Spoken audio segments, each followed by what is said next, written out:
XRP has fallen quite aggressively. Looking at the price action of XRP, we can see that it has pulled back into some very interesting zones. In this video, we're going to be jumping down into the technical analysis on XRP, reviewing the price action, where I think things are heading next, and all that wonderful stuff. So as I get into the video, if you find it useful and informative, smash that like button. I do appreciate that. If you are new to the channel, then why not go ahead and subscribe, tap the bell, select all the notifications, and in doing so, you will be kept up to date with everything that we do here at Cheeky Crypto.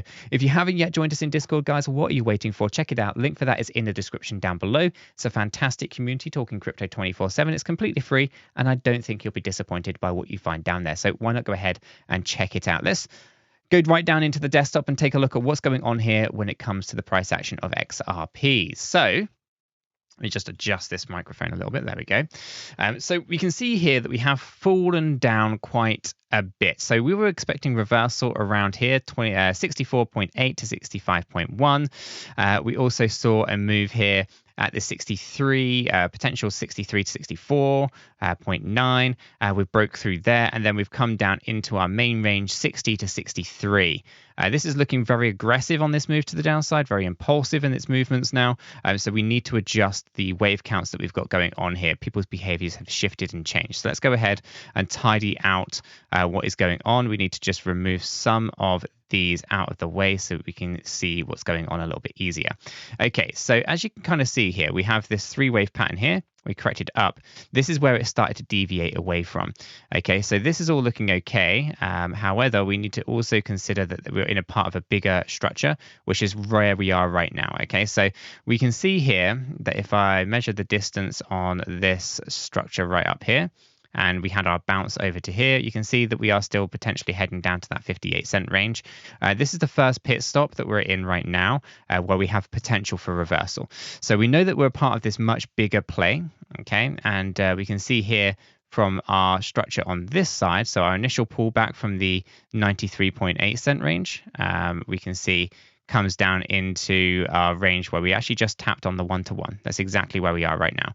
Okay, so that's looking all pretty okay. So yeah, where we are with that one. Now, as I said, we are still a little bit north of the actual target range. 58-cent is the area that we're looking for, which is also the peak of this one over here as well. Okay, now we've gone through all those fair value gaps. We're chewing through them. There's still one down here a little bit deeper as well. We have left some fair value gaps behind to the upside here that we'll probably have to bounce up towards at some point. But until we kind of get into that, we need to first of all see what's going on in here. I suspect we've got an overextensions within our fifth wave movement. So here, this can be considered maybe a zigzag pattern. And here we also have a very impulsive movement coming down. I suspect we've still got a little bit more to the downside to go on XRP, but it's looking quite nice and aggressive there. So I think what we've got going on is essentially a very potential impulsive movement. And I'm just going to check. For this to work, we have to also be, yeah, we're not there yet, actually, looking at it. I reckon we are, I reckon we're going to be in a triple zigzag pattern instead. So a triple zigzag is basically, I'll show you here, a W, X, Y, X, and Z. Okay, and we haven't finished this Y wave yet. And we've got to again come down into a Z wave. That's kind of what I think is going on. And the reason and the rationale behind this is that we have zigzag patterns inside here. So we have an ABC there. We also have one here. And I think what we've got going on is we have an A here, a B here, and then I think we're going to have a C come down. And then we're going to bounce up into an X wave. And then we're going to come down into another zigzag pattern over here. Okay, and that's going to get us right into that range. It's going to be quite aggressive, as you can kind of see, but that's the recent developments that I can see within our 1 hour time frame. So I would expect us to bounce up soon, but not until we finish off our Y wave structure. And once we finish the X wave, we drop down into another zigzag pattern. So unfortunately, it's looking very, very aggressive on ADA, on XRP, I should say. And we can see something very similar to what was going on up in this higher range here. This is unfortunate because, I mean, it looks like we're maybe impulsive and stuff like that. And it's possible that maybe I've kind of miscalculated, but I don't think so. I think for the most part here, we've got a load of impulsive structures, but they're not impulsive at a bigger scale. They're just impulsive on the smaller scale.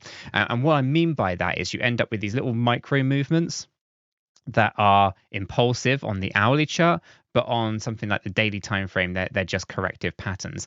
And so we can't consider ourselves in a trend to the downside from an Elliott wave theory point of view. We can only consider ourselves in a short-term correction to the downside on the larger time frame, according to Elliott wave theory, right? And so when we consider these things, it means that where we have our daily time frame, we're heading down very nicely towards our actual demand range. This is something that I've been talking about for the last week or so when it comes to XRP, right? We're looking for this move to the downside between 55 and 59. It looked like we should have held up more in the kind of 60-cent range, but now I'm not so confident on that. I think we're probably going to have to come down lower than 60 cent into this kind of 55 to 59 cent range. And the importance of this range is quite clear. Essentially, this is a previous area of previous demand as an area of support that we lost. We've turned it into an area of resistance, and we're looking to turn it into an area of support again. And in theory, it's actually a little bit deeper than that. It goes 50 to 59, but I think realistically 55 to 59 is the most likely scenario, just because it's a little bit thinner and it's also a nice area where we could see good resistance, but also good support. So this is the more important area for me on our daily time frame. It's an area that I think we're likely to kind of visit and likely to kind of find the next big move to the upside from there. Now, what I mean by next big move to the upside, we need to be very clear about this one. It isn't that we go straight to the moon. It's not that we go straight to $1 or anything like that, because we have to consider that actually things are not as strong in the space as they need to be. So when we come back down into our price chart, what we can do is we can see that this move to our demand area might just be an A wave. We bounce up probably more towards the 80-cent range, and then potentially lose this and retest the lower range of this, maybe 50 cent, as our support level again, before we actually then can consider all of this here to be an A wave, all of this to be a B wave, and then we go out and target that dollar range, right? So there's a bit of a process to it. It's not something that you can just kind of instantaneously see, that you kind of hit these key levels and, you know, you kind of just go straight to the moon or something like that. You have to respect the idea that a lot of traders are in here and they're coming in and out of their positions very frequently.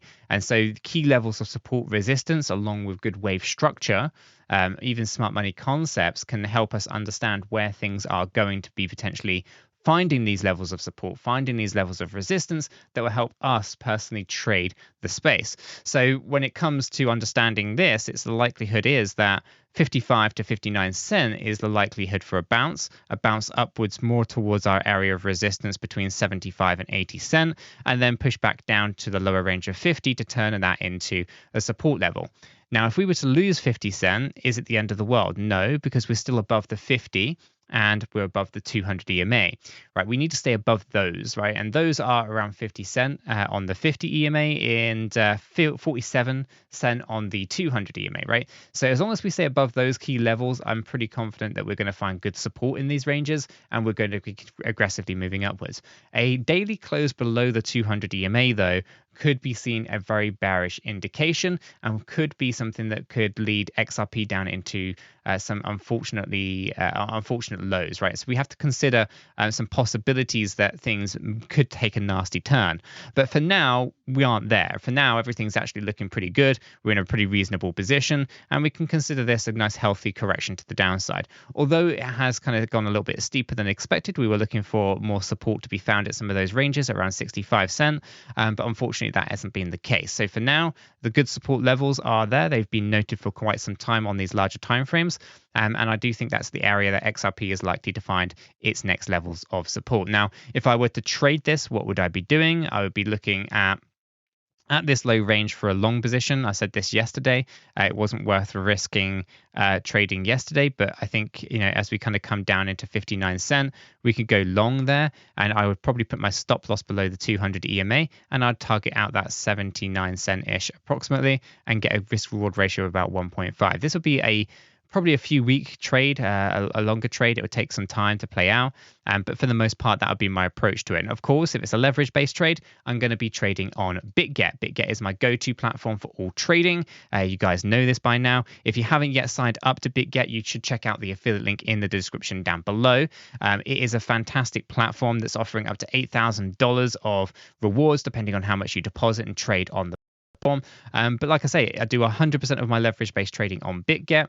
I do 90 to 95% of my spot trades on BitGet, and I'm encouraging BitGet to enlist as many of the cryptocurrencies that I think are really important for the next bullish cycle.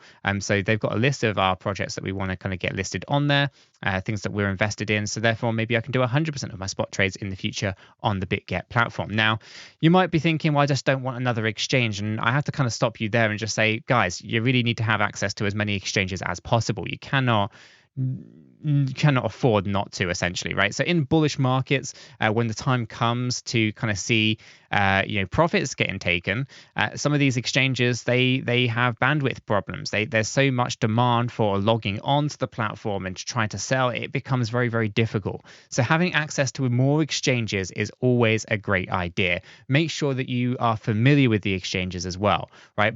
BitGet here is my go-to platform. I understand the platform very well. I know how to onboard, offboard, and all those kind of things, and I use it. But I also have backups such as Coinbase and Binance, for example, Bitrue, Bittrex, and KuCoin, Gate.io, Crypto.com. I have access to all of these exchanges and I'm familiar with them. I understand the onboarding and offboarding process for all of them as well. It's always great to have as many exchanges as you possibly can, so that you can make sure that you are set up for success later.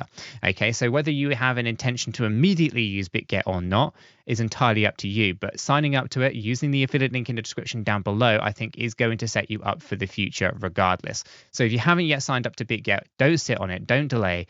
Get that signed up, get yourself familiar with the platform. And guys, like me, you'll probably think that this is the platform that I want to be using. It's very intuitive, it's very easy to use, it's very liquid, and it doesn't have those kind of wicks that you see on some of these other platforms as well. So you might actually find that your intention is just to use it as a backup, but actually you use it as your go-to platform, just like me. So why not check it out? Link is in the description down below. Guys, I'm going to leave this video